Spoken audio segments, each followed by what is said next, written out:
네, 오늘도 일찍 나오신 여러분들을 축복하고 환영합니다. 우리가 기도하고 찬양으로 또 예배 자리로 나가길 간절히 소망합니다.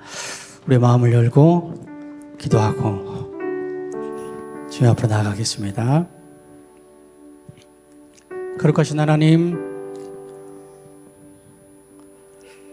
살아계신 하나님, 오늘도 귀하고 복된 주를 허락하여 주시고 예배 가운데로 저희들을 불러주시고 주님을 만날 수 있는 복된 자리를 허락하여 주셔서 감사를 드립니다. 하나님, 우리의 마음을 열고 임재하시는 주님을 경험하기를 간절히 소망합니다. 찬양하며 기도하며 말씀 가운데 우리의 삶을 돌아보게 하시고 무엇보다도 우리의 삶의 기준이 주님이기를 간절히 소망하며 우리의 삶을 다시 되돌아보며 결단하며 기쁜 마음으로 나아가는 귀한 복된 예배가 되기를 간절히 소망합니다. 우리의 찬양을 받아주시옵시고 찬양 가운데 임재하신 주님을 경험하며 기뻐하며 우리 모두 하나 되어 주님께 영광 돌리는 복된 예배 되기를 간절히 소망합니다. 이 모든 말씀 예수님의 이름으로 기도합니다. 아멘.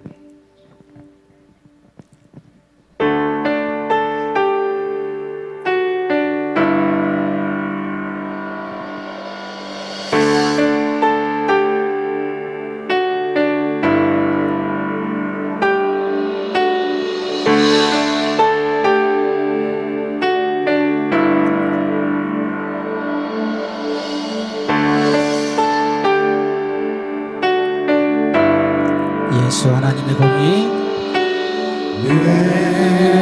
예수 하나님의 공의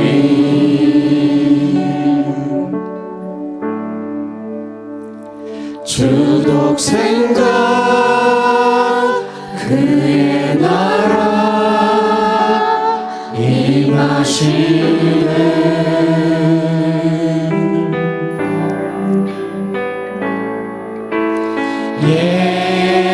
예수 제물이 되신 주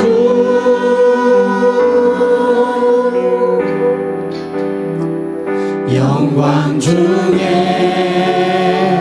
그의 나라 임하시네.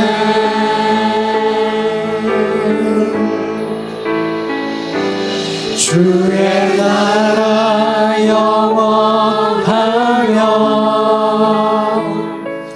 그의 영광 무궁하리.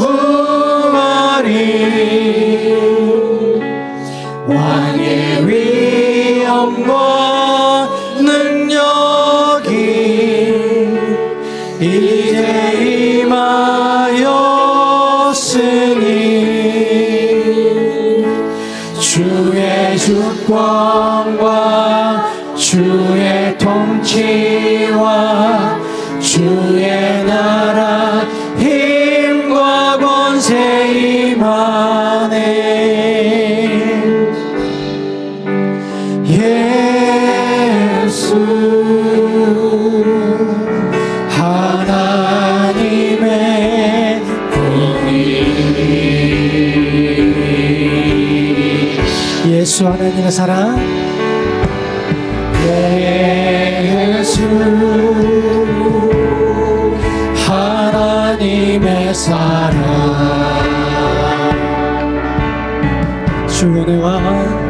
주 은혜와 말씀으로 나타나네.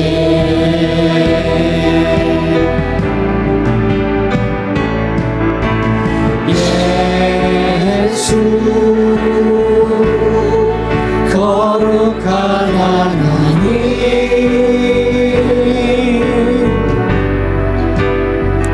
영광 중에 그의 나라 임하시네.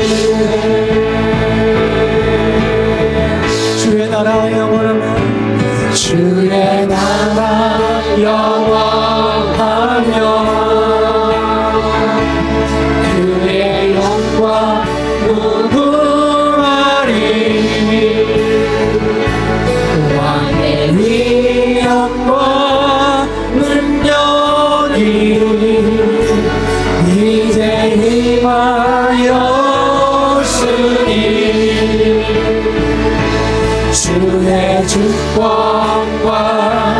주의 통치와 주의 나라 힘과 권세 임하네.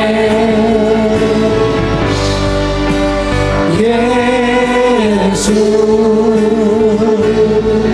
하나님의 그의 영광 무궁하며 주의 나라 영원하며 그의 영광 무궁하리 그의 영광 무궁하리. 왕의 위엄과 능력이 이제 임하였으니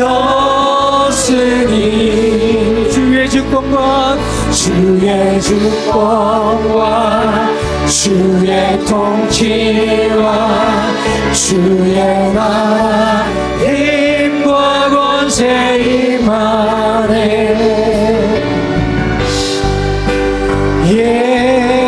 예수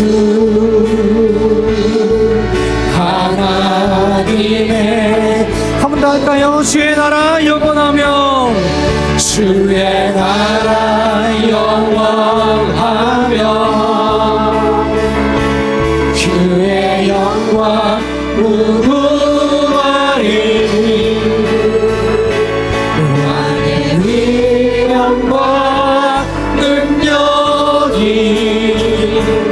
이제 임하였으니 주의 주권과 주의 통치와 주의 나라 힘과 권세 임하네.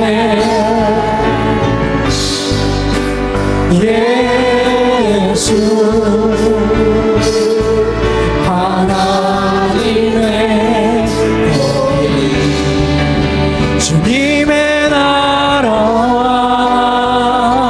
뜻이 나의 삶 속에 임하시며 주님 알기를 주만 보기를 소망해.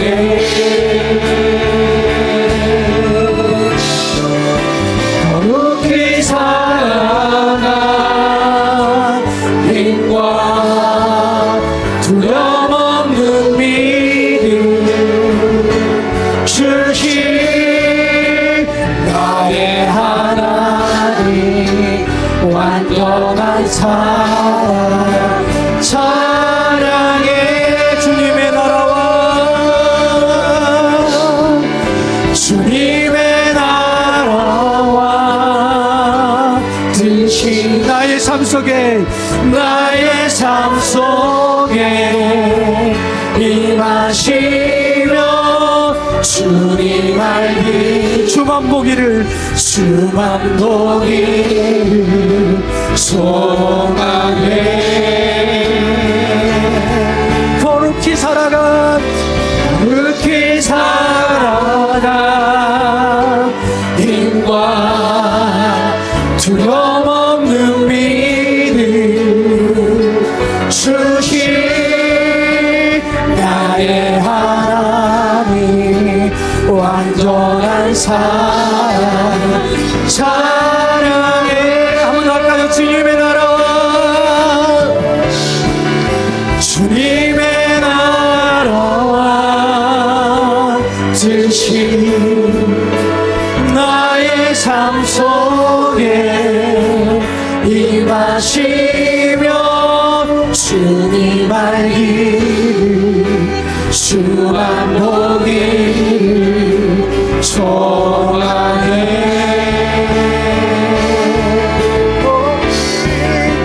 거룩히 살아가 힘과 두려움 없는 믿음 주신 나의 하나님 완전한 사랑 찬양해. 찬양하리 찬양하리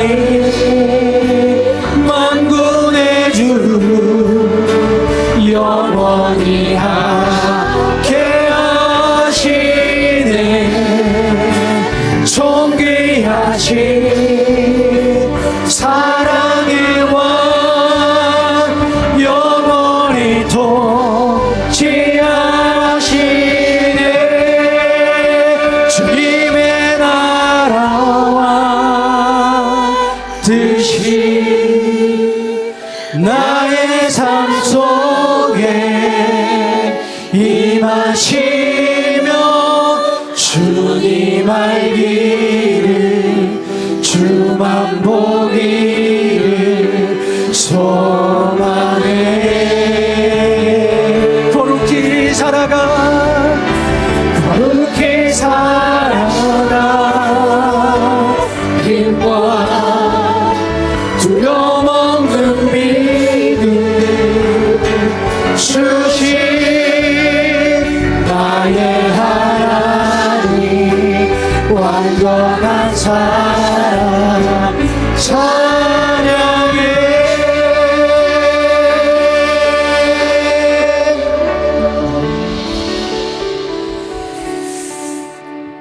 계속해서 나의 영혼이 잠잠해 하겠습니다.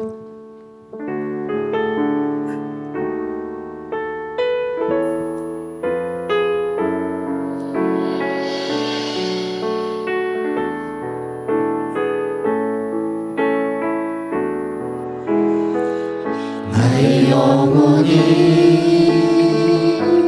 잠잠히 하나님만 바라며 나의 구원이 그에게서 나는도다.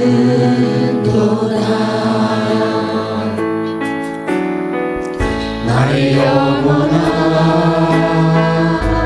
잠잠히 하나님만 바라라. 나의 소망이 저에게서 나는도다. 오직 주만이 나의 반석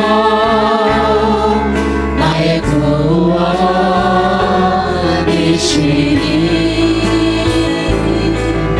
오직 주만이 나의 산성 내가 요동치 아니하리. 나의 영혼이 잠잠히 나의 영혼이 잠잠히 하나님만 바라며 나의 구원이 그에게서 나는도다. 나의 영혼아 나의 영혼아 잠잠히 하나님만 바라라. 나의 소망이 저에게서 나는도다. 오직 주만이 나의 반석 나의 구원이시니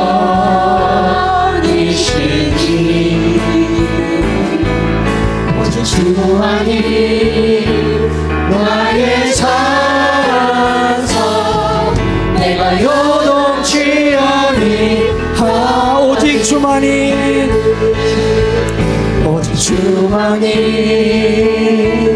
나의 반석 나의 구원이시니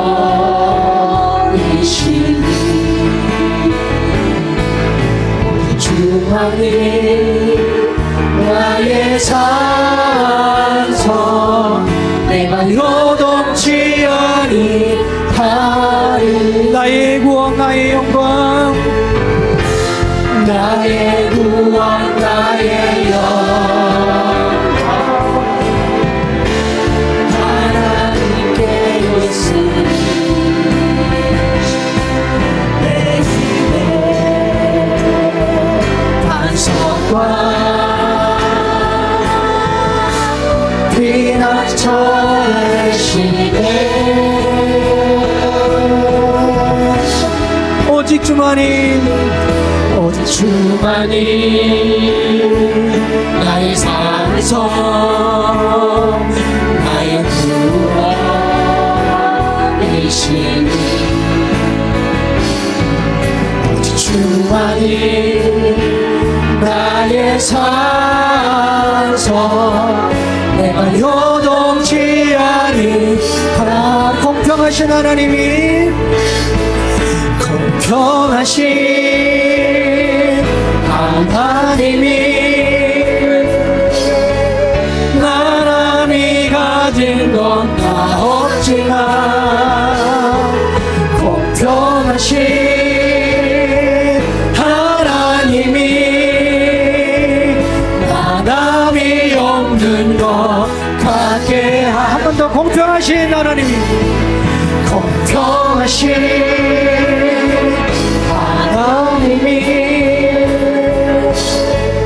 나람이 가진 건 다 없지만 공평하신 하나님이 나람이 없는 것 같게 한 번 더 할까요? 공평하신 하나님이 공평하신 하나님이 나람이 가진 건 다 없지만 공평하신 하나님이 나람이 없는 것 같게 마지막 한 번 더 고백하며 공평하신 하나님이 공평하신 하나님이 나람이 가진 건 다 없지만 공평하신 하나님이 나람이 없는 것 같게 하셨네. 하나님의 사랑은 하나님의 사랑을 사모하는 자 하나님의 평안을 바라보는 자 너의 모든 것 창조하신 우리 주님이 너를 얼마나 사랑하시는지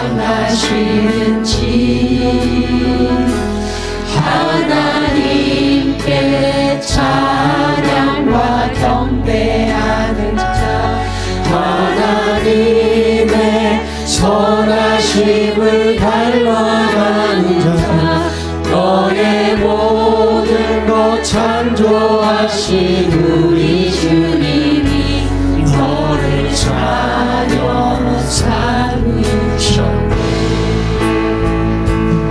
하나님 사랑의 눈으로 너를 어느 때나 바라보시고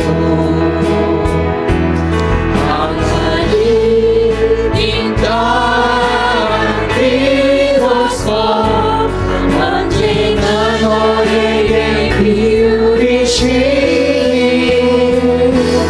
어둠에 밝은 빛을 비춰주시고 너의 작은 시름에도 응답하시니 어느 곳에 있든지 주를 향하고 주만 바라보지 하나님 사랑의 눈으로 하나님 사랑의 눈으로 너를 어느 때나 바라보시고 하나님 인자 비로소 언제나 너에게 기울이시니 어둠에 밝은 빛을 비춰주시고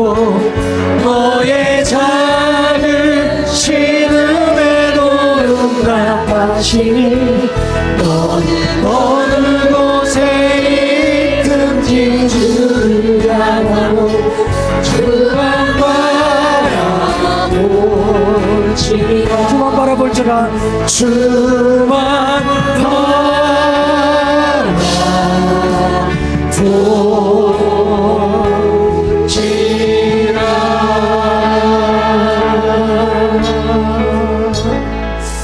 다 같이 기도하며 나가겠습니다. 공의로우신 하나님, 공평한 하나님이 우리의 삶 가운데 늘 주관하시며 인도하실 줄 믿습니다. 오늘 말씀 가운데 또 예배 가운데 공의의 하나님께서 우리 삶을 주관해 주시고 우리의 삶의 기준이 오직 주님만 되기를 원합니다. 고백하는 귀한 시간 되기를 바라며 다 같이 기도하며 나가겠습니다.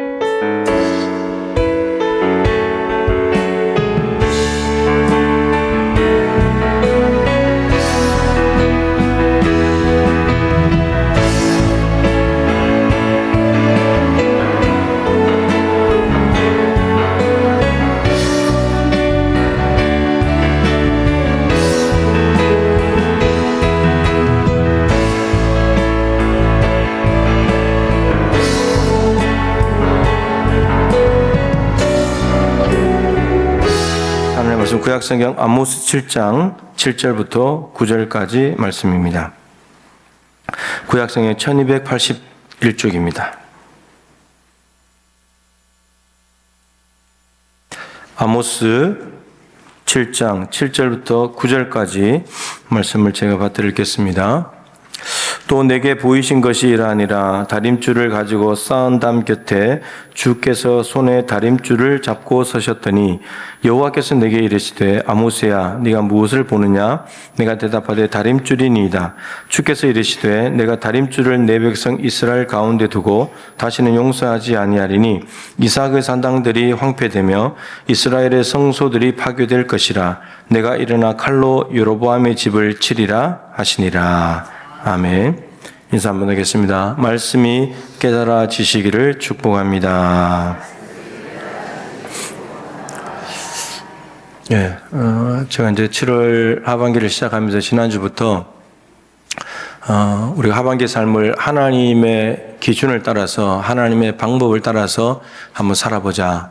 이제 그 말씀을 당분간 전할 겁니다. 여러 가지 말씀을 전할 텐데 지난주에는 사람의 음성을 듣고 자기의 생각과 행동을 결정해서 살아가는 사울이 되지 말고 하나님의 음성을 듣고 사람들의 음성이 들리기도 하지만 최종 결정을 하나님 음성을 듣고 내 생각과 행동을 조정해서 살아가는 다윗처럼 살아보자. 이렇게 이제 말씀을 전했습니다. 그렇게 한번 살아보셨습니까? 말씀 자체를 다 잊어버리셨죠? 네. 그대로 말씀을 기억하는 방법은 살아보는 것입니다.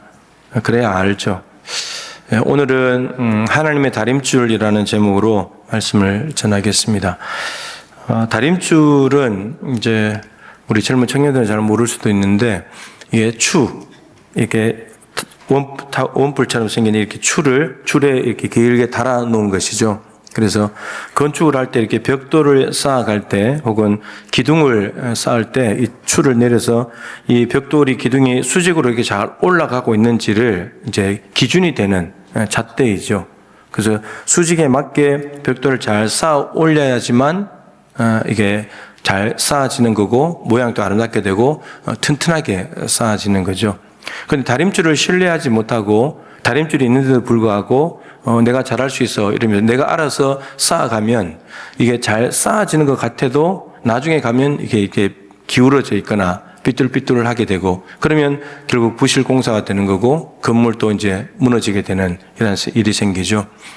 더 나아가서 만약에 다림줄도 없이 내가 벽돌만 30년 쌓았는데 그거 못하겠어? 그러면서 이제 눈대중으로 이렇게 쌓아 올라갔다가는 나중에 이제 큰일 나게 되는 거죠. 헛수고하게 되는 거죠. 다시 해야 될 수도 있고 말이죠. 그래서 다림줄이 없는 것도 문제지만 다림줄이 있는데도 불구하고 신뢰하지 못한다면 우리는 아무리 열심히 애를 쓰고 땀 흘리며 쌓는다 할지라도 좋은 벽돌 기둥을 만들 수 없고 건물을 세울 수 없다라고 하는 겁니다. 다림줄은 필수적이다. 이런 이야기인 거죠. 성경에 다림줄이라는 용어가 나옵니다. 두 군데에 나오는데 총 5번 나옵니다. 한 군데는 어디 나오냐 하면 실제로 건축 상황과 연관이 있는데 스가랴 4장 10절에 나옵니다. 스룹바벨의 손에 다림줄이 있다, 이 표현이 나옵니다. 이스라엘 백성들이 바벨론의 포로로 갔다가 1차로 돌아오는 사람들이 주전 538년에 스룹바벨이 주도해서 돌아옵니다. 그 사명이 성전을 재건축하는 것이었죠. 그게 스룹바벨의 손에 다림줄이 있어서 기초를 놓고 마무리를 할 것이다, 이제 이런 내용이 있습니다. 그래서 스룹바벨이 성전 건축의 사명을 확실하게 완수해야 된다는 것을 강조함으로써 다림줄이라는 용어를 사용을 했습니다. 또 다른 한 군데는 어디냐? 오늘 본문입니다. 오늘 본문은 3절에 불과하지만 다림줄이라는 단어가 총 4번 나옵니다. 여기에 집중된 단어라고 할 수 있죠. 오늘 본문에 나오는 다림줄은 건축과 상관이 없습니다.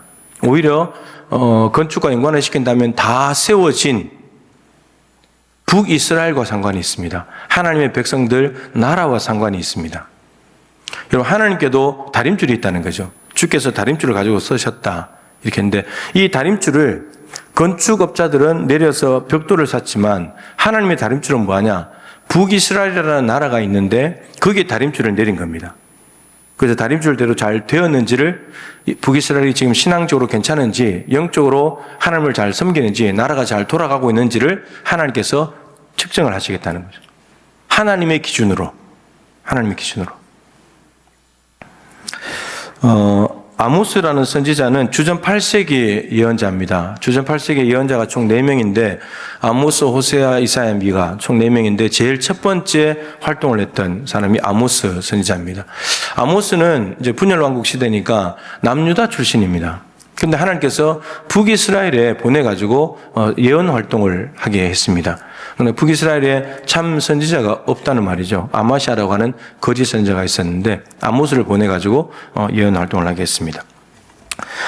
이 아모스가 북이스라엘 갔을 때 그 당시 북왕국은 여로보암 2세가 통치할 때입니다.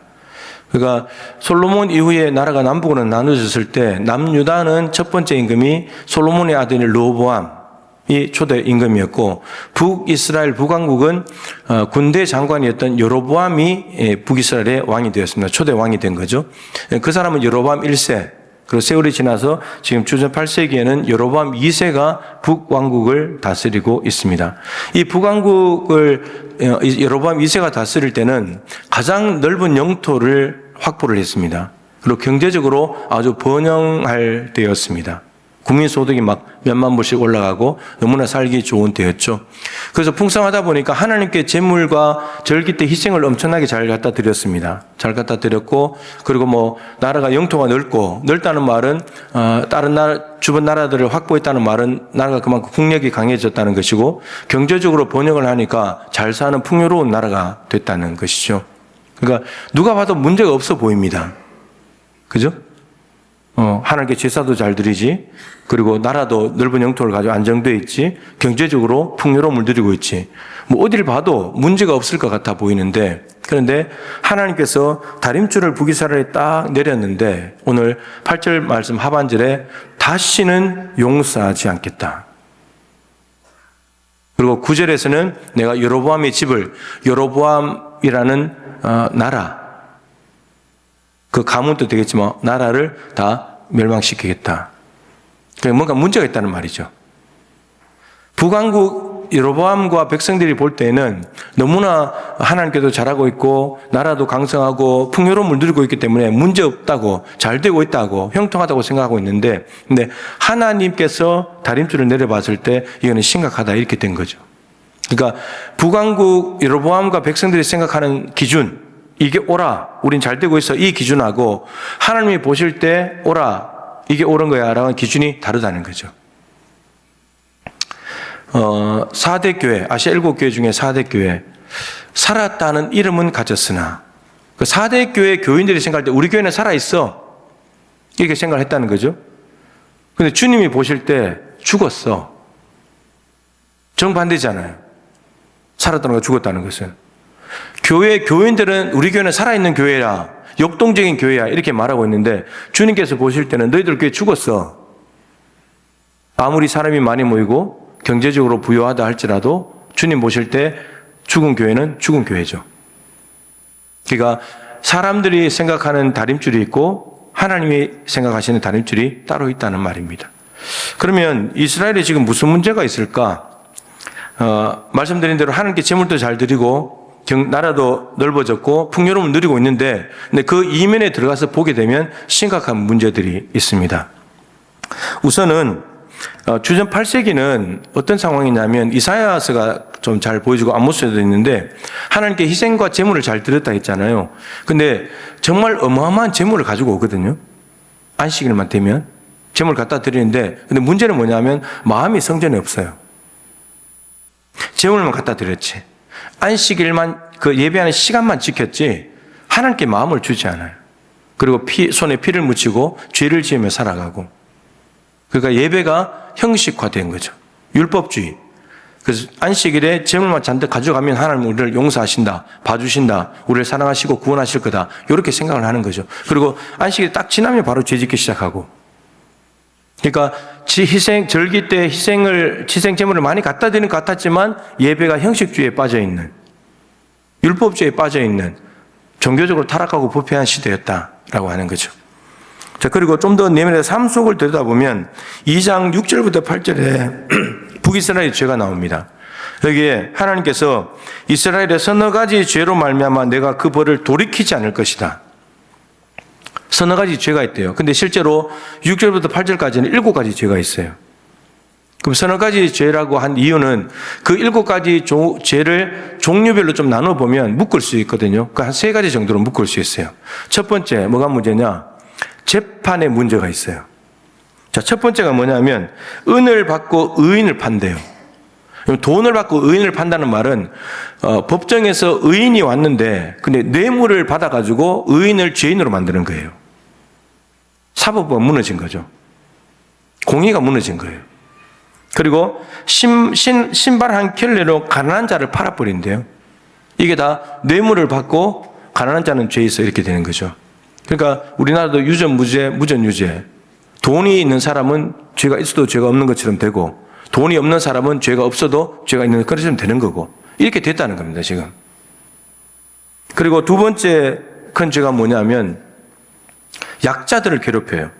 힘없는 자의 머리를 티끌 먼지 속에 발로 밟고, 힘없는 자는 갖다가 티끌 속에 머리 박아놓고 발로 밟는다는 거예요. 그냥 짐승 취급하는 거지. 약한 자들, 힘없는 사람들. 약한 자들의 길을 굳게 하며, 연약한 자들이 길을 똑바로 가게 안내를 해줘야 되는데 엉뚱한 길을 가게 만들어버리는 거예요. 약자들을 괴롭히고. 그리고 세 번째는 뭐냐면 아버지와 아들이 한 젊은 여인에게 다녀서 내 거룩한 이름을 더럽히며, 아버지와 아들 부자가 한 여자에 가서 같이 동침을 하고 음행을 했다는 말이에요. 그러니까 여러분, 겉으로 보기에는 하나님께 엄청난 재물을 갖다 드리고 영토가 넓어졌고 경제적인 번영을 누리고 있기 때문에 잘 되는 같이 보였지만, 근데 속에 보면 그 예배 드리는 것도 부패하고 타락했고, 힘 있는 자, 빈입된 부익부가 정말 극에 달하고 있고, 그리고 재판도 엉망이 되고 있고, 힘이 있고 권력이 있는 사람들만 호황을 누리는 것이지 힘없고 연약한 사람들은 여전히 고통을 받는 시대. 여러분, 우리나라가 국민소득 지금 4만 불 넘었나요? 됐지만 잘 사는 사람은 잘 살고 못 사는 사람은 못 사는 거예요, 여전히. 가난한 사람은 여전히 가난하잖아요. 다 올라간 건 아니잖아요. 그런 시대가 됐다는 거죠. 그러면서 어떻게 되냐? 정의와 공의가 다 무너진 거예요. 이런 공의는 옳고 그름을 가려내는 건데, 옳은 의인을 죄가 있다고 말해버리는 거예요. 약한 사람들 죄 있다고 말해버리는 거예요. 죄 없는 사람, 죄 있는 사람은 죄 있는 사람은 없다 그래버리고, 없는 사람은 있다 그래버리고, 이런 시대가 만들어진 거예요. 정의는 있는 자가 없는 자에게, 강한 자가 약한 자를 돌보는 게 정의예요. 근데 약한 자들은 머리를 잡아다가 먼지 더미에 넣어놓고 발로 밟아버린다 그러잖아요. 이게 더 심각한 부패와 타락이 일어나고 있더라는 거죠. 그래서 하나님께서 다림줄을 딱 내려보더니 북이스라엘은 용서할 수 없어, 이렇게 됐다는 거죠. 여로보암의 이 왕권, 여로보암 정부를 내가 다 무너뜨리겠다, 이렇게 말씀을 하신다는 겁니다.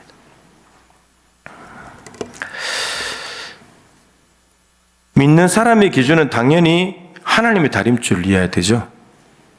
기준은 하나님입니다. 근데 다림줄은 많습니다. 그리고 누구나가 다 다림줄을 가지고 살아갑니다. 그럼 제가 네 가지 다림줄을 이야기할 건데 내가 지금까지 무슨 다림줄을 가지고 살았는지 한번 돌아보십시오. 분명히 기준을 가지고 살아왔기 때문입니다. 세상의 다림줄이 있습니다. 첫 번째, 세상의 다림줄. 세상의 다림줄은 이런 거죠. 세상과 같은 사고방식, 가치관을 따라서 살아가는 거예요. 많은 사람들, 보편적인 다수가 저걸 하면 저게 옳아, 저렇게 해야 돼. 따라가는 거죠. 유행을 따라가고, 흐름을 따라가고. 그래야 불편함, 뒤처지지 않고 세상과 발맞춰 갈 수 있으니까. 넓은 길, 넓은 문, 편하고 안락한 길을 가는 거죠. 복음성가 우리 2부 찬양팀 간혹 불렀는데, 하늘의 것을 구하게 하소서. 지난 금요일도 불렀었는데, 이런 첫 번째 가사가 이렇게 돼요. 세상을 보니 그들이 증명하는 것. 세상을 쳐다봤더니 그들이 자꾸 자신을 이렇게 내밀면서 증명하는 것들이 있더라는 거죠. 나 세상에 이렇게 살아, 이렇게 살아야 돼. 그게 뭐냐? 명예, 재산, 힘, 자랑. 이게 세상의 다림줄이에요. 세상에는 이게 있어야 돼. 이걸 가지고 있어야 세상에서 당연히 살아가지. 그러니까 이 정도로 못 도달하면 세상에서 뒤처지는 사람인 거죠. 세상 기준으로 봤을 때 실패자, 낙오자인 거예요. 이게 세상의 다림줄이에요. 시편 1편에도 복 있는 사람은 악인들의 꾀를 따르지 않고 죄인들의 길에 서지 않고 오만한 자들의 자리에 앉지 않는다. 복 있는 사람은 이것을 하지 않는 부정적인 걸 먼저 말했고 그 다음에 긍정적으로 오직 여호와의 율법을 즐거워해서 주야로 묵상하는 사람이다. 이렇게 말했는데 그럼 사실 1절은 악인들의 꾀를 따르고 죄인들의 길에 서고 오만한 자들의 자리에 앉는 것은 복받는 길이에요. 누가 복받는 길이냐? 세상 사람들이 복받는 기준입니다. 편법을 쓰고 불법을 저지르고 적당히 속여야 돈을 벌 수 있어요. 그래야 잘 됩니다. 그런 사람들 앞에 줄을 서야 되고 그런 사람들과 함께 모여서 머리를 맞대고 의논해야 나한테 뭔가가 생겨요. 그 세상 사람들이 복받는 방법인데 하나님께서 말씀하시기를 세상 사람들이 복받는 방법은 하지 말아라. 그건 진짜 복이 아니다. 내 방법대로 해야 복을 받는 거지. 그게 이절이라는 거예요. 여러분 악인들의 꾀, 죄인들의 길, 오만한 자들의 자리에 가야지 복을 받을 수 있다. 그게 세상이 다림질고 기준이에요. 정직하게 살면 망하는 거예요.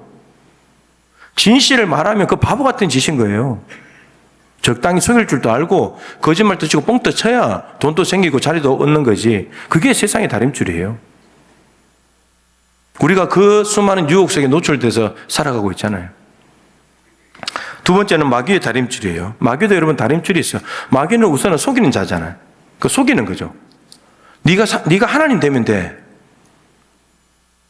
네가 하나님 돼야지. 그 정도는 돼야지. 근데 우리가 선악과를 따먹는다고 해서 하나님이 되는 것도 아닌데 될 수도 없는데 근데 된다고 그럴듯하게 속이는 거죠. 그러니까 그 기준에 걸려서 넘어지게 되면 내가 하나님 되는 거예요. 그리고 마귀는 예수님을 시험할 때 자기 기준이잖아요. 네가 만일 하나님의 아들이라면 이 정도는 해야지 하나님의 아들이라는 기준에 맞지. 마귀가 생각하는 하나님의 아들의 기준은 돌을 가지고 떡을 만들어 먹는 거예요. 이 정도 능력은 나타내야지. 우리에게 도전하는 거예요. 너희들 하나님 믿는 하나님의 자녀라며 영접하는 자, 굳건힘을 믿는 자들이 하나님의 자녀가 되는 권세를 또 하나님의 자녀가 되었다며. 그러면 세상에서 이 정도 능력은 해야지. 이런 재주도 없어? 이런 능력도 없어? 어떻게 살아가려고 세상에서? 이게 마귀가 내미는 기준이고 다림줄이에요.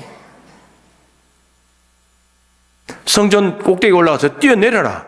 그러면 하나님이 딱 받아주실 거다. 네가 하나님의 아들이라면 이 정도는 해야지. 아니 아들이 뛰었는데 아버지가 가만히 있어? 아버지가 딱 받아줘야 이런 신기한 기적을 행해야 네가 하나님의 아들인 걸 인정받지. 이게 마귀의 속임수예요. 여러분 여 위에 지극히 높은 성전 꼭대기 말고 요 위에만 올라가서 떨어져도 죽어요. 하나님 안 받아준다니까요. 하나님 시험하지 말라 그랬잖아요. 여러분 마귀가 성경 9절까지 인용했어요. 시편 91편. 이게 마귀의 속임수라고요. 이게 마귀의 기준이고 다림줄이에요. 여러분 돌을 가지고 떡을 만들면 그것이 하나님의 아들로 입증이 됩니까? 성전에서 뛰어내리는데 무사했다. 안 다치다. 그러면 내가 하나님의 아들이 되는 거예요? 그거 아니라고요. 하나님의 아들이 그 정도밖에 안 될 것 같아요. 예수님 떡 만들 수 있지. 뛰어내릴 수도 있지. 근데 그거 한다고 해서 하나님의 아들이 되는 게 아니에요. 그러니까 그럴듯하게 그 정도는 돼야 사람들이 시선도 주목을 받고 인기도 명예도 얻고 그래야 되지. 이게 이제 마귀의 다림줄이에요. 세 번째는 자기의 다림줄이 있어요. 자기 소견에 옳은 대로 하는 거죠. 자기 소견에 옳은 대로. 나를 철저하게 신뢰하고, 내가 똑똑하지, 내가 지식고, 내가 능력 있지, 내 방법 있지, 나대로 살면 돼. 이렇게 가는 거죠. 여러분, 사사시대가 빛입니까? 어둠입니까? 둘 중에 하나를 말한다면, 사사시대, 어둠이잖아요. 자기 소견에 옳은 대로 갔는데, 자기 소견에 틀린 대로 갔는데, 옳지 않은 대로 갔는데 어둠이 아니라 옳은 대로 갔는데 어둠이라고요. 자기 소견이 옳다고 생각하는 바가 옳은 게 아닌 거죠. 그런데 우리는 내가 무조건 옳다고 믿고 가는 거예요. 그럼 자기의, 저는 영적으로 가장 심각한 질병이 자기의라고 생각하는데, 자기가 옳다, 이 기준, 이 의의 기준을 딱 가지게 되면 심각하게 되는데, 어떻게 되냐? 자기 의의 기준이 있잖아요. 이 정도는 돼야 의롭지, 이렇게 되잖아요. 그래서 맨날 보면서 목사는 이래야지, 장로는 저래야지, 누구는 이래야지, 이렇게 있어요. 자기 기준 가지고. 이래야 옳다고. 그래서 이 기준에 도달을 못하면 어떻게 되냐? 비난하고 정죄해요. 그것도 못하냐고. 그리고 이걸 능가하잖아요. 예수 그리스도처럼 능가해보잖아요. 바리새인이 자기 의에 빠져서 예수님을 능가해보잖아요. 그러면 쉬게 하는 거예요. 그 십자가 죽이는 거예요. 그래서 바리새인이 나는 토색 불이 간음을 하는 저 세리들과 같지 않음을 감사합니다. 저 토색 불이 간음을 하는 세리들은 죄인이고 나는 의롭습니다. 그래서 나는 저 사람들과 같지 아니함을 감사합니다. 나는 일주일에 금식 2번씩 하고 11조 드립니다. 남이 안 하는 것 하고 있습니다. 다 자기 의예요. 내가 이 정도 되는 사람이, 이 정도 하고 있는 사람이라고. 근데 주님이 세리를 옳다고 하고 바리새인은 옳다고 하지 않았어요. 예수님의 다림줄로 내렸을 때 바리새인은 자기가 의롭다고 주님께 말했는데 너는 의롭지 않아. 세리는 전혀 의롭다고 말한 적이 없고 가슴을 치면서 죄인입니다 말했는데 네가 옳다. 네가 의롭다. 이렇게 말씀하셨다는 거죠. 기준이 다른 거예요. 여러분, 말씀드린 이 세 가지 다림줄은요, 이 기준에 맞추어서 사는 순간 우리의 인생은 불행해져요. 우리는 망합니다. 우리는 망해요. 세상과 적절하게 타협하면서 거짓말하고 사기치면서 복도 받고 인속을 하려고. 여러분, 이게 인속을 한다는 게 뭐냐면 세상의 기준이 이겁니다. 갈릴리 나사렛에서는 선한 자가 못 나지. 갈릴리에서는 어떻게 선지자가 나? 지역적인 편견. 저 시골에서 무슨 인재가 나? 서울에서 인재가 나야지. 예루살렘에서 나야지. 저 시골 촌뜨기가 뭘 한다고? 개천에서 용이 뭐 계속 나나? 어쩌다 나는 거지. 그러니까 서울에서 그러니까 인서울을 하려고 그러고 수도에 가려고 그러고 그러는 거죠. 여러분, 이게 세상의 기준이에요. 서울에 있어야 그게 성공한 거지. 서울권 대학을 가야 잘한 거지. 그런 게 세상의 기준이고 관점이에요. 그래서 그런 거 하려고 애를 쓰고 내가 배운 지식과 가진 능력을 절대적으로 믿고 마치 신인 것처럼 과시하면서 남보다 낫다는 오만과 착각 속에 살아가는 일은 매우 매력적이잖아요. 매우 매력적이잖아요. 서울에서 있으면서 돈을 많이 벌고 사회적인 신분과 지위가 높은 걸 얻었다. 얼마나 매력적이에요. 근데 그게 세상 기준으로 보고 마귀의 기준으로 보고 자기 기준으로 봤을 때는 너무나 훌륭한 사람이라고 옳게 살았다고 말하겠지만 하나님의 기준으로 갖다 대면 이게 옳은 거냐는 거예요. 이게. 거기서 걸린다는 거예요. 거기에서. 그럼 사사시대 불행해집니다. 자기 소견에 옳은 대로 행하는 것은 마귀처럼 하나님이 되려고 했다가 하나님께 쫓겨나는 거예요. 여정수사 쫓겨나는 겁니다. 세상 기준으로 살아갔다가 헛된 것들을 쫓는 거예요. 솔로몬이 누구보다도 세상 누구보다도 엄청나게 부와 명예를 누렸지만 다 그 헛되다고 말하잖아요.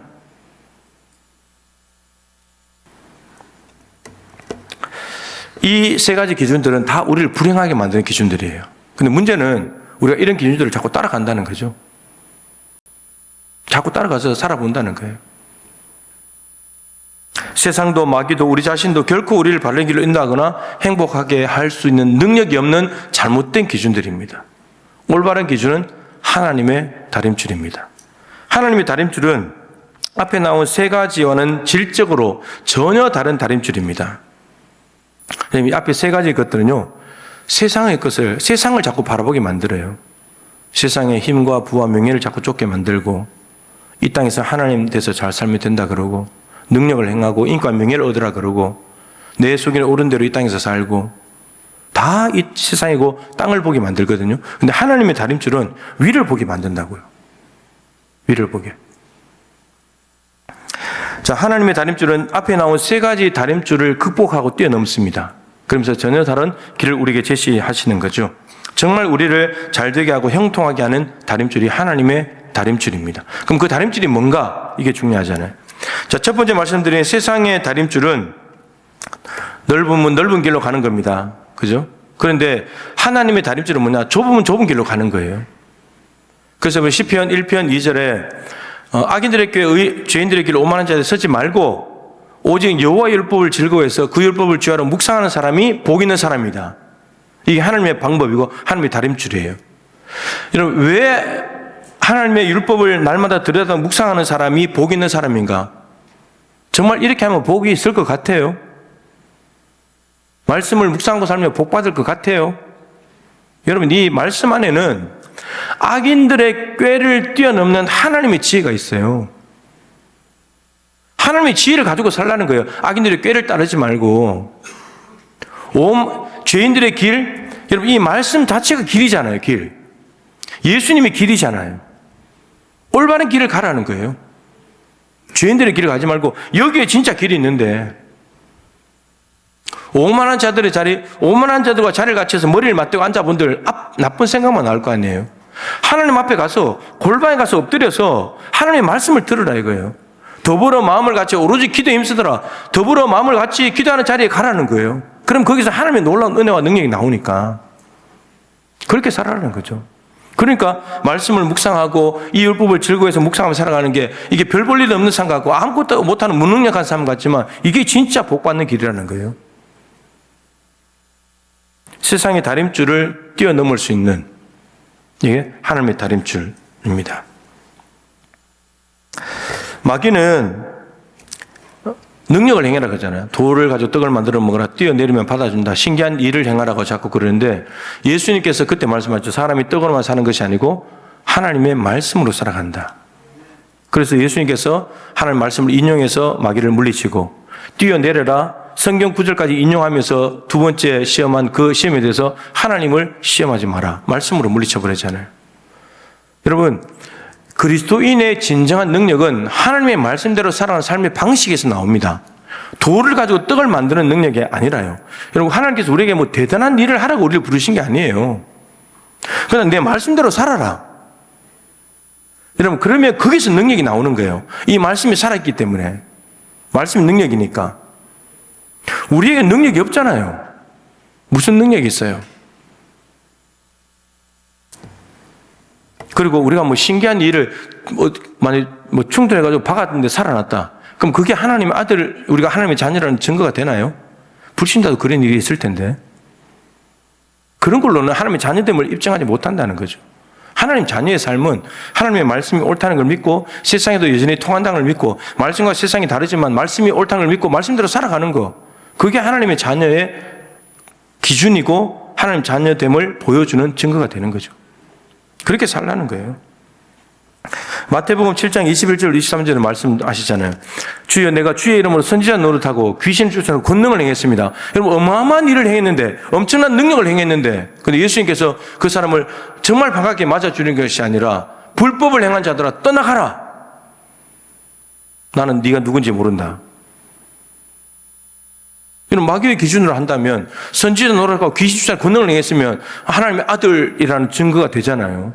근데 하나님 앞에 갔을 때 정작 아들로 인정 못 받는 거예요. 우리가 했던 대단한 일들은 하나님 앞에 내세울 게 아무것도 없어요. 아버지 하나님의 뜻대로 행하는 자라야 내 천국에 들어갈 것이다. 하나님의 다림줄에 맞아야 천국 간다는 거예요. 자기의 소견을 따르는 자기의 다림줄은 당연히 하나님의 소견을 따라야죠. 예수님의 삶을 본받고 성령께서 인도하시는 삶을 따라가고 내 육체의 소욕이 아니라 성령의 욕구를 따라가는 삶을 사는 것. 그게 기준인 거죠. 내가 기준이 아니고 삼위일체 하나님이 우리 삶의 기준이 되어야 된다. 오늘 본문 아모스로 말한다면 아모스에서 하나님이 내린 다림줄은 뭐냐? 공의와 정의예요. 그래서 5장 24절이 아모스의 주제 구절이잖아요. 정의를 물같이 공의를 마르지 않는 강같이 흘려보내야 된다. 공의와 정의가 무너졌다는 거예요. 공의와 정의가.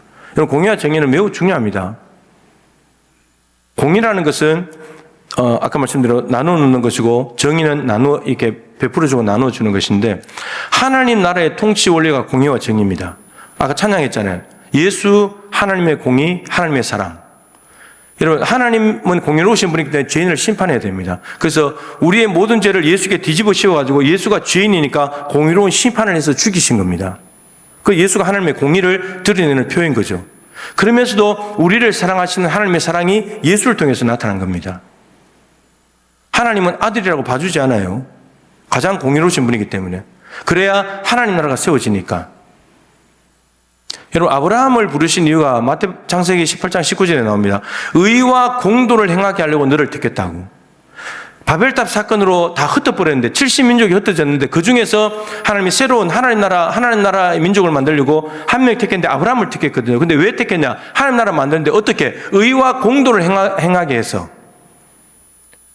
하나님께서 다윗을 부르십니다. 다윗을 왜 불렀냐? 사무엘하 8장 15절에 의와 공도를 행하게 하려고. 하나님이 원하시는 하나님 나라를 세울 인물들이 아브라함과 다윗인데 그들이 삶 속에서 해야 될 하나님의 다림줄이 뭐였냐면 공의와 정의였다는 겁니다. 그래서 마태복음 1장 1절이 아브라함과 다윗의 자손 예수 그리스도의 계보라. 여러분, 마태복음은 왕이신 예수님, 유대인에게 보내는 편지죠. 유대인에게 아브라함 너무나 영적인 아버지 조상이잖아요. 다윗 너무나 위대한 왕이잖아요. 이 두 사람을 언급하면서 그 계보 속에 예수 그리스도가 오셨다는 말은 예수님이 왕으로 오셨는데 왕의 제일 중요한 일이 뭐냐면 공의잖아요. 공의. 아브라함이 공의와 정의를 행했던 것처럼 다윗을 통해서 행하시려고 했던 것처럼 그것을 완성하러 오신 분이 예수 그리스도다. 이게 마태복음이에요. 왕이신 예수님, 공의와 정의를 행하시는 분. 성경이 이렇게 연결된다는 거죠.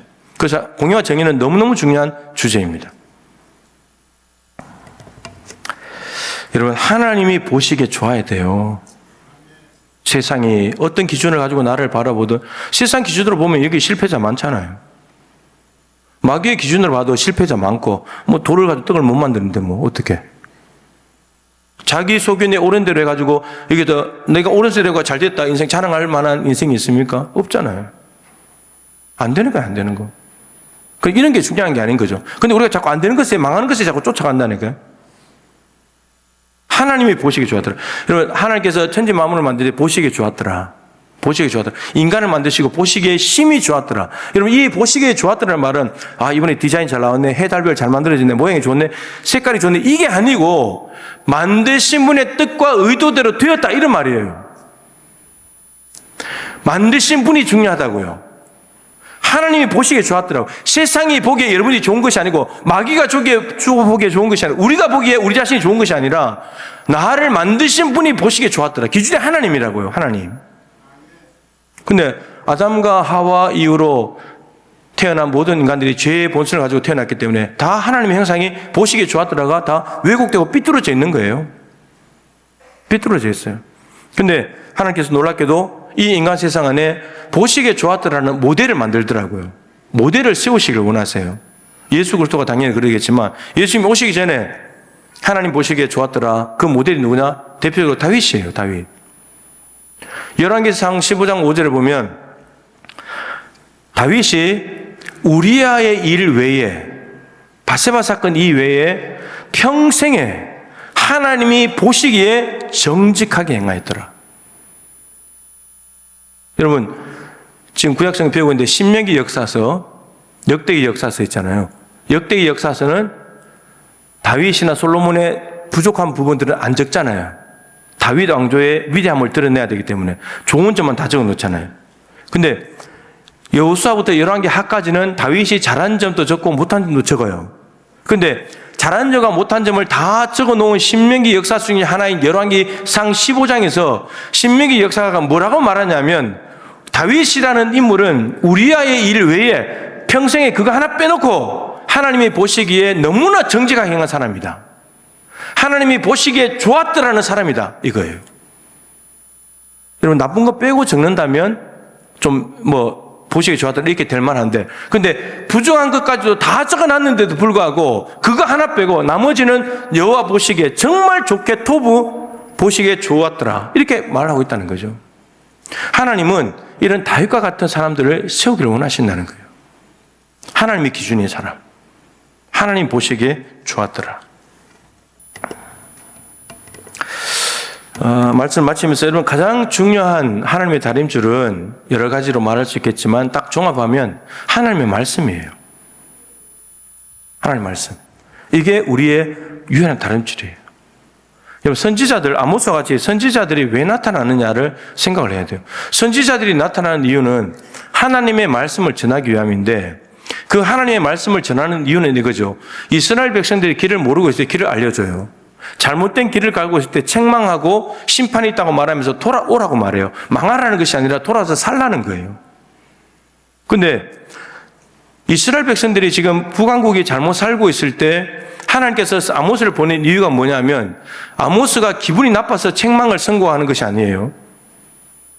하나님의 말씀에서 벗어났기 때문에 하나님이 보내시는 거예요. 이스라엘 백성들을 하나님께서 애굽에서 구원하고 난 뒤에 구원받은 백성들, 하나님의 백성 살아갈 기준으로 십계명을 비롯한 여러 가지 많은 법을 주셨잖아요. 이 법을 가지고 살아가야 된다. 근데 선지자들이 나타나는 이유는 이 법대로, 이 주신 법대로 살지 않았기 때문에 현재의 삶을 바꾸라는 거예요. 기준이 말씀이라고요. 선지자의 지식이나 경험, 개인 기분이 아니라, 감정이 아니라, 내가 아버지가 딱 보니까 북한국 저 마음에 안 드네? 이러면서 너 돌이켜. 이게 말하는 게 아니고 하나님 말씀에 비추어 봤을 때 저들이 잘못된 길을 가고 있다 이거예요. 하나님께서 선지자를 통해서 말씀을 선포한다는 것은 두 가지 의미예요. 현재 삶을 바꿔라. 그리고 이 말씀을 미리 선포해 놓는 이유가 뭐냐면, 엉뚱한 길로 갔을 때 그들을 심판하는 근거가 돼요. 근거가. 그러니까 자녀들에게 공부 열심히 해야 돼. 공부 안 하면 시험에서 떨어져. 이렇게 말했잖아요. 미리 말해놨잖아요. 시험에 떨어졌잖아요. 그러면 내가 시험 공부 안 하면 떨어진다고 했지? 이게 근거로 엄마가 야단치는 거예요. 말씀을 선포한다는 것은 지금 삶을 바꾸는 것이기도 하지만 이 말씀대로 벗어났을 때 돌아오게 하기 위한 근거로 하나님이 삼으시는 거예요. 그러니까 하나님의 감정과 기분에 의해서 갑자기 하나님이 오늘 좀 우울하네, 오늘 심판 한번 해볼까, 이렇게 해서 하시는 것이 아니라 내가 말씀을 선포해놨는데 그대로 안 하니까 심판하시겠다는 겁니다.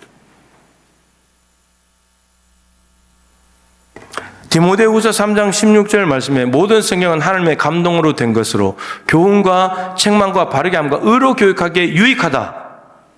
그때 모든 성경은 구약 성경이죠. 신약 성경이 기록이 안 됐기 때문에. 그러니까 성경이라는 자체가 교훈을 하기에 맞대요. 그러면 교훈하기에 맞는 기준인 거죠, 여기가. 책망을 하는데, 책망을 하는 것도 기준이 있어야 잘못됐으니까 책망하는 거잖아요. 근데 그 잘된 것이 뭐냐면 성경이라고. 여기서 벗어났으니까 책망한다는 거예요. 이걸 근거로 해서. 바르게 하는 것도 굽은 길로 가고 있으니까, 야, 일로 가야 바른 거야. 이 성경이 이렇게 되니까 일로 가야 돼. 이렇게 말하는 거고. 이게 의로운 것이니까 의로 교육하기에 유익한 것이고, 다른 세상의 철학이나 어떤 정보나 이런 것이 의로 교육하기에 유익한 것이 아니라 이게 의로우니까 이것으로 의로 교육하기에 유익하다 이 말이에요. 그러니까 말씀이 가장 중요한 다림줄이에요. 정경, 캐논, 잣대라고 그러잖아요. 예배와 교훈의 표준적인 거룩한 책들로 인정된 거.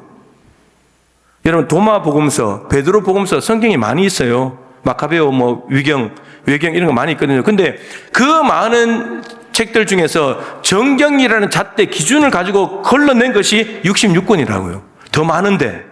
그러니까 성경 자체가 이미 하나님의 기준과 다림줄로 걸러낸 것들이라고요. 이 책이. 여러분, 구약 성경이 우리 39권인데 천주교 성경은요, 공동 번역은 46권이에요. 그러니까 이런 기준으로 만들어낸 것이기 때문에 이 자체가 순결하고 완전해요. 이 자체가 순결하다는 말은 성경에 이 말씀에 더 하나 빼지 말라 그랬잖아요. 이 말씀에 더해버리면 그 자체가 불순물이 돼버려요. 이게 순결한 건데. 순도 100%인데. 그러니까 우리에게 이 말씀은 완전하다. 이 말씀은 항상 옳다. 그래서 여러분, 말씀을 들을 때 이해하려고 하지 말고 그냥 영접하세요. 아니, 어른이 많이 듣는데 하나님 이렇다는데 왜 안 들어요? 하나님이 말씀하시면 그냥 이해하려고 하나님 이거 왜 이래야 되는데요? 아니 세상하고 뒤바뀌었는데 이게 옳은 거예요? 이렇게 하지 말고 하나님 말씀하시면 그냥 아멘으로 받아들이라는 거예요. 영접하는 거예요, 말씀을. 그리고 살라는 거예요. 여러분, 우리는 모두 다 신앙의 집을 짓는 사람들입니다.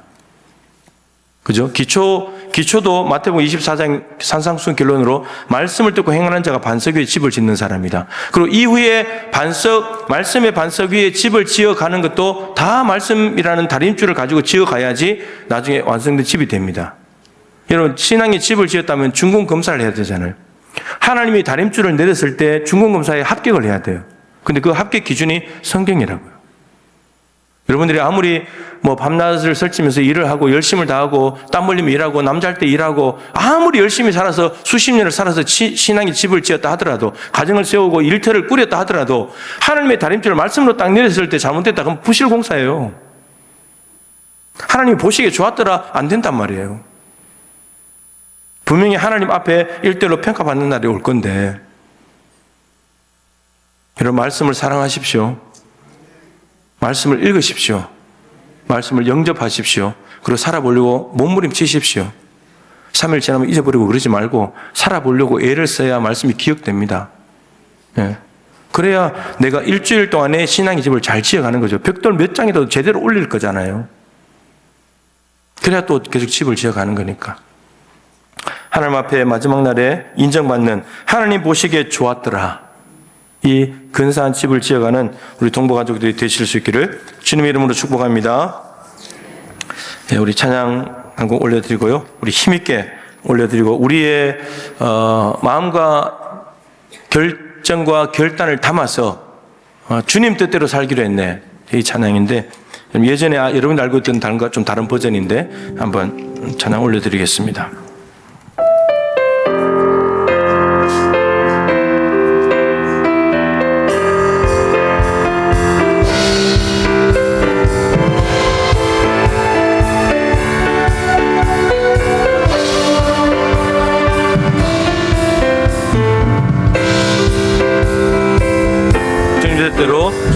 뜻대로 살기로 했네. 아멘. 주님 뜻대로 살기로 했네. 주님 뜻대로 살기로 했네.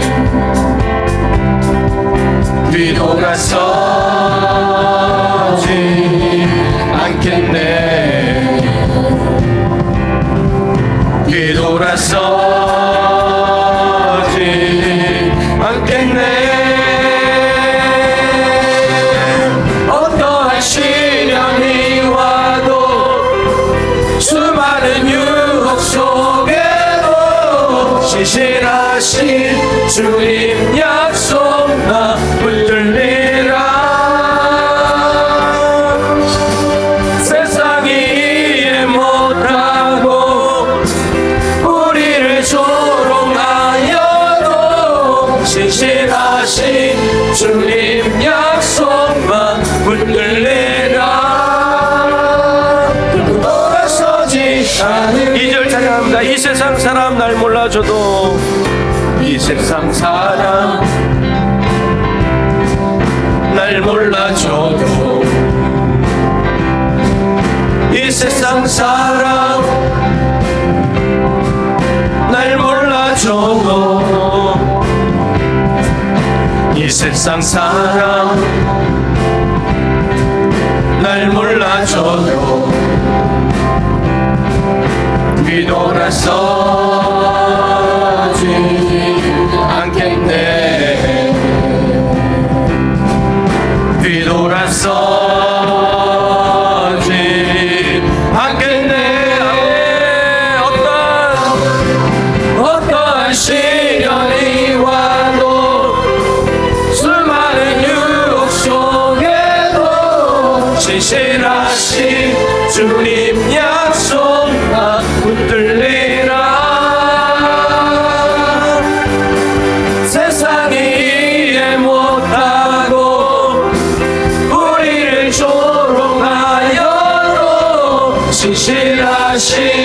주님 약속만 붙들리라.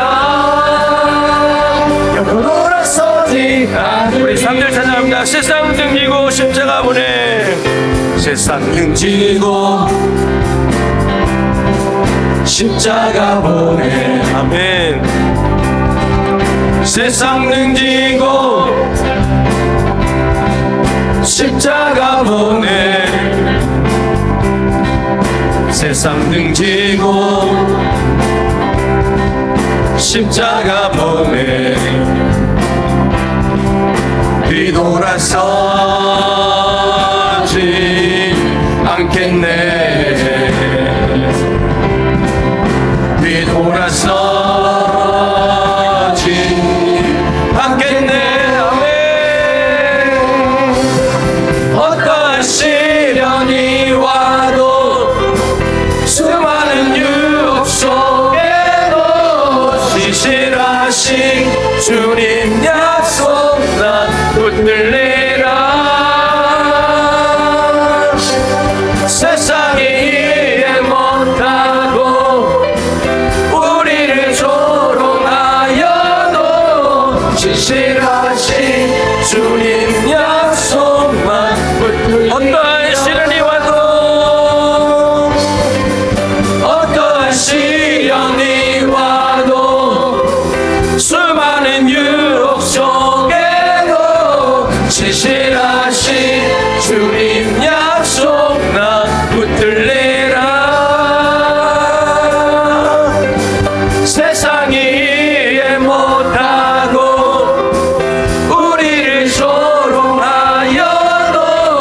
진실하신 주님 약속만. 다시 한번 고백합시다. 어떠한 시련이 와도 어떠한 시련이 와도 수많은 유혹 속에도 진실하신 주님 약속 나 붙들리라. 세상이 이해 못해도 세상이 이해 못하고 우리를 조롱하여도 진실하신 주님 약속만 붙들리라. 결코 돌아서지 않으리. 아멘. 오늘 말씀을 생각하면서 기도하겠습니다. 하나님의 뜻을 고집하며 살아가는 사람들은 세상에서 이런 별명을 가집니다. 예수님은 세례와 죄인의 친구로다. 세상 사람들, 힘과 권력자들은 죄가 없다고 생각하고 의로운 사람들, 힘 있는 사람들과 같이 친구가 되지만 예수님은 반대편으로 가십니다. 엘리야는 아합이 그랬죠. 이스라엘을 괴롭게 하는 자야. 이스라엘을 괴롭게 하는 사람은 아합 임금이었는데 자기 살아가기에 불편하다고 오히려 엘리야를 하나님의 다림줄로 가지고 살아가는, 다림줄을 제시하는 엘리야에게 이스라엘을 괴롭게 하는 자라고 비난했습니다. 그래도 엘리야는 굽히지 않았습니다. 어떠한 유혹과 조롱 속에서도 말씀을 전했습니다. 사도 바울이 복음을 전하며 다닐 때 유대인들이 말합니다. 연병이로다. 저 인간은 전염병을 퍼뜨리는 사람과 같은 사람이다. 근데 전염병이 아니라 생명의 복음을 퍼뜨리는 사람이었죠. 근데 바울은 그런 조롱과 비난을 받고도 돌아서지 않았습니다. 끝까지 그 길을 걸어가는 사람이었죠. 여러분, 이게 주님 뜻대로 사는 사람입니다. 세상의 기준으로 뭐라고 하더라도, 마귀가 뭐라고 하더라도, 내가 생각하기에 뭐가 초라하고 부족하다 보여도, 내 속에는 옳다 보여도 하나님이 옳다고 믿는 바를 끝까지 가는 사람들, 그 사람이 시대적인 사명을 감당하는 하나님의 사람들이 되는 거죠. 하나님, 세 가지 다림줄을 이제는 내려놓겠습니다. 여러분, 원래 없던 줄이에요. 원래 없던 줄입니다. 우리에게 있는 줄은 하나님의 다림줄 하나밖에 없어요. 엉뚱한 기준을 갖다 놓고 삐뚤삐뚤한 자를 갖다 대놓고 옳게 살려고 하니까 그게 안 되는 거죠. 옳은 자를 갖다 대놓고 옳게 살아야지. 하나님의 다림줄 말씀을 가지고 내 삶의 신앙의 집을 아름답게 지어가서 하나님의 중공검사 때 합격이다, 너는 하나님께 인정받는, 하나님이 보시기에 좋았더라. 우리 개인이 그렇고 우리 가정이 그렇고 여러분의 일터가 그렇고 우리의 교회가 하나님 보시기에 좋았더라. 하나님 보시기에 대한민국이 좋았더라. 제사장 나라가 되어 열방을 섬기는 은혜를 허락하여 주옵소서. 우리 주님의 이름을 한번 간절히 부르고 말씀을 붙들고 기도하겠습니다. 주여, 살아계신 하나님 아버지, 하나님의 다림줄이 있음을 오늘 말씀을 통해서 확인합니다. 하나님 아버지, 세상의 다림줄도 있고 마귀의 다림줄도 있고 우리 자신의 다림줄도 있습니다. 세상이 옳다고 여기는 것, 마귀가 옳다고 여기는 것, 그리고 우리가 생각하기에 이렇게 옳은 것이라고 하는 이 기준들, 하나님 그것이 그럴싸하게 보이고 너무나 매력적이고 될 것처럼 보이지만 다 관절드립니다. 우리를 불행하게 만들고 망하게 만듭니다. 우리를 올바른 길로 인도하지 못합니다. 우리 인생을 망가뜨리고 죽게 만드는 일들입니다. 하나님의 다림줄만이 우리를 살리는 주님입니다. 그 기준에 맞춰 살아갈 때 아버지 하나님 살아가게 됩니다. 하나님의 다림줄을 벗어난 세계의 줄은 망하는 길이고 하나님의 다림줄을 기준으로 삼을 때 그것이 아버지 옳은 길이기에 우리를 살립니다. 아버지 다른 다림줄을 타면 하나님의 다림줄도 틀렸다고 말하게 됩니다. 주님 도와주시오.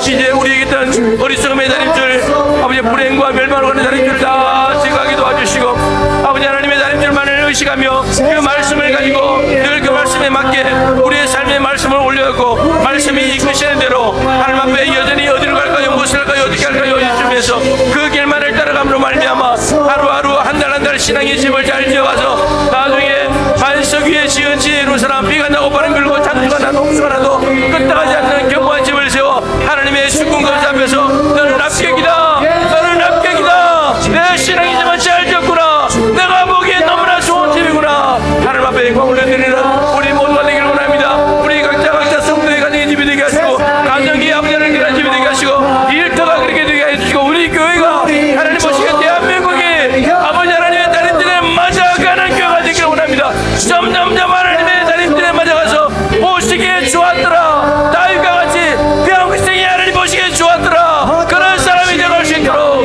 주여 도와주시고 인간 다림줄, 인간 모델들이 분명히 있다고 말씀하겠습니다. 주님, 우리가 그 주인공이 되기를 원하고 우리가 아버지는 가정의 주인공, 가정의 모델, 사업장의 모델, 교회의 모델이 될 수 있도록 주여 역사하여 주시옵소서.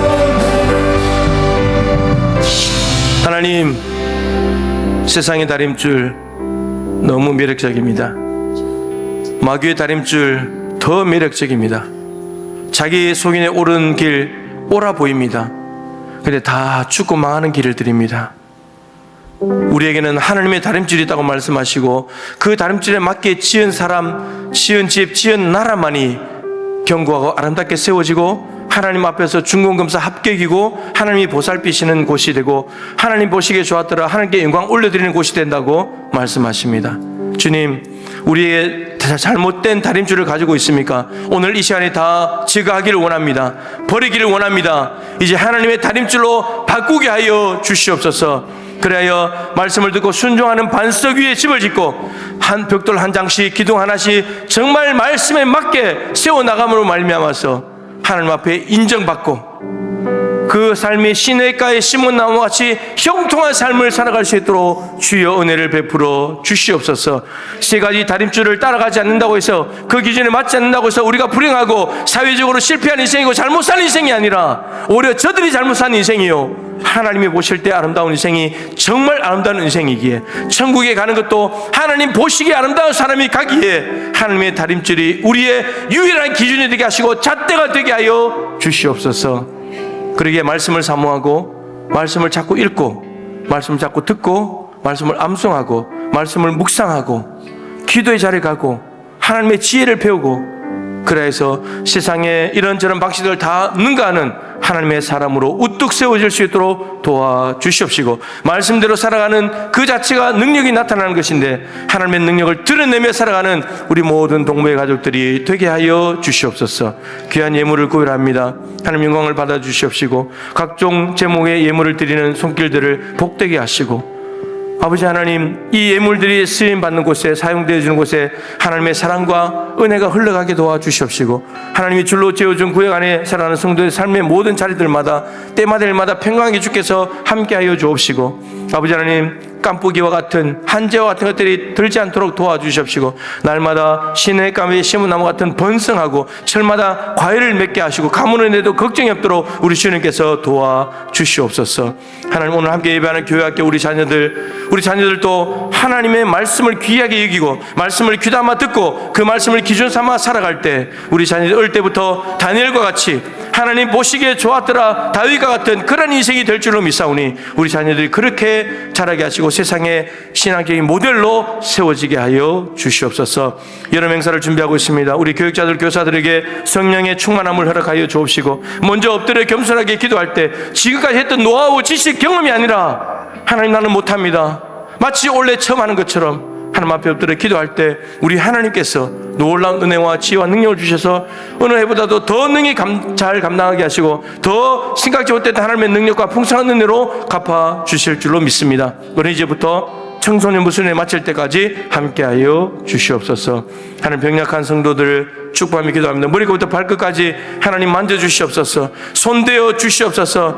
예수의 이름으로 선포할 때 질병이 떠나가게 하여 주옵소서. 염증들이 다 사라지게 하시고 불면증이 떠나가게 하여 주옵소서. 수치가 정상으로 돌아오게 하여 주시옵소서. 뼈 마디마디마다 정상으로 회복되게 하여 주옵시고 머리가 맑아지게 하시고, 우울증 환자들이 그렇게 많다 하는데 우리 주님이 친구 되심을 믿고 친구의 손을 잡고 함께 동행하며 외로움을 떨쳐버리고 날마다 기쁨과 감사함으로 살아가는 동무가족들이 되게 하여 주시옵소서. 병상에 있는 우리 환우들, 내 은혜가 내게 족하도다. 하나님의 은혜는 지금도 충분히 오고 있다고 합니다. 그 하나님의 은혜를 깨닫게 하여 주옵시고, 그래서 슬픔과 우울한 자리가 아니라 하나님을 만나는 복된 자리 되게 하시며 믿음이 자라갈 수 있는 은총을 허락하여 주시옵소서. 우리 교회가 돕고 있는 교회 단체 기관 선교지들, 하나님 그 사역자들 붙잡아 주시고 하나님 보시기에 좋았더라 하나님의 다림줄에 맞는 사역이 일어나게 도와주시옵시고, 그래야 날마다 구원받는 사람들이 더해질 수 있도록 역사해 주시옵소서. 하나님, 베네수엘라에 지진이 나서 많은 사람들이 목숨을 잃고 아직도 생사가 불분명하고 빨리 구하는 사람들과 후원 물품이 가더라도 정말 빠른 속도를 내지 못하고 있다고 합니다. 주님, 자비를 베풀어 주시옵시고 다시금 사랑이 집중됨으로 말미암아 다시금 일어나게 하시고 새로운 삶을 시작할 수 있도록 주께서 놀라운 자비로 함께하여 주시옵소서. 우리 자녀들의 가는 길들을 주님 활짝 열어주시고, 특별히 오늘 교학의 교사 주일인데 다음 세대와 미래의 순천동북교회를 세워가는 교사들을 기억하여 주시옵시고, 눈물을 흘리더라도 씨를 뿌리면 기쁨으로 단을 거둔 날이 분명히 올 줄로 믿사오니 말씀 붙들고 미래의 교회를 말씀 안에서 아름답게 세워나가는 교학의 교사들에게 힘과 능력과 은혜로 항상 함께하여 주시옵소서. 지금은 우리 주 예수 그리스도의 크신 은혜와 우리 하나님 아버지의 증명할 수 없는 사랑하심과 보혜사 성령님의 교통하심에 충만하심이 하나님의 다림질에 맞춰 삶을 재조정하고 하나님의 중공검사에 합격이 되도록 아름다운 신앙의 집을 지어 나갈 것을 마음에 다짐하며 예배하는 동부의 모든 가족들 한 분 한 분 머리 위에, 저들의 가정과 일터 모든 산업 위에, 기도하는 모든 제목들과 몸된 교회가 진행하는 모든 일정마다 항상 함께하여 주시기를 간절히 축원하옵나이다. 아멘.